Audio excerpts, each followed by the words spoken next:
I'm Josiah. And I'm Bethany. And this is One True Pair, the not-so-common sense guide to godly relationships. Today, we're going to address a question that was kind of echoed in a lot of comments and a lot of messages that we've received.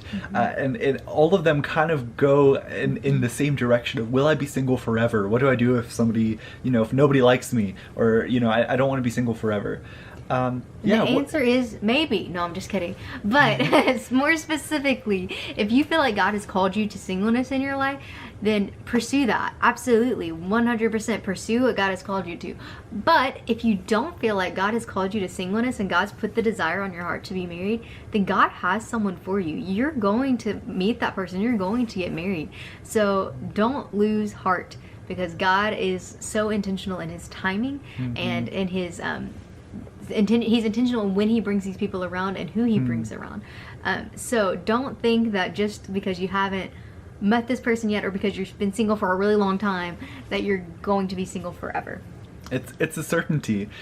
For some reason, I thought when he said singleness that he said penguinness, and I was going to be really confused. I was like, did I misread the topic for this video? But no, penguinness. No, but it's a certainty.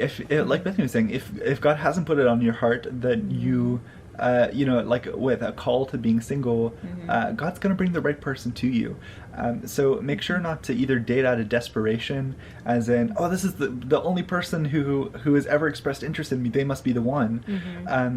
Be willing to think enough of yourself that you're willing to wait for the one that God has for you, because God does have someone for you. If your desire is to get married and have a family and to have a happy and healthy relationship, God's got someone for you. God placed that desire on your heart. That's a great thing to be, dreaming of and to be hoping for, and to be praying for. Like, God's got the right person for you.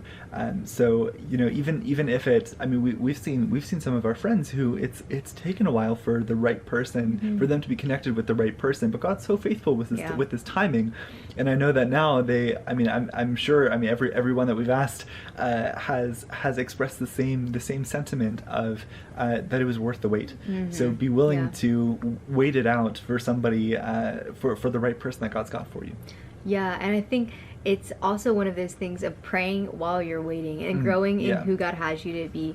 Because if you're single right now, there's purpose in this season. God is wanting to build you up to be the person that he has made you to be, whether it's the future husband you're supposed to be, the future wife you're supposed to be. God wants to build you in that so that you're able to fully embrace it when the timing is right.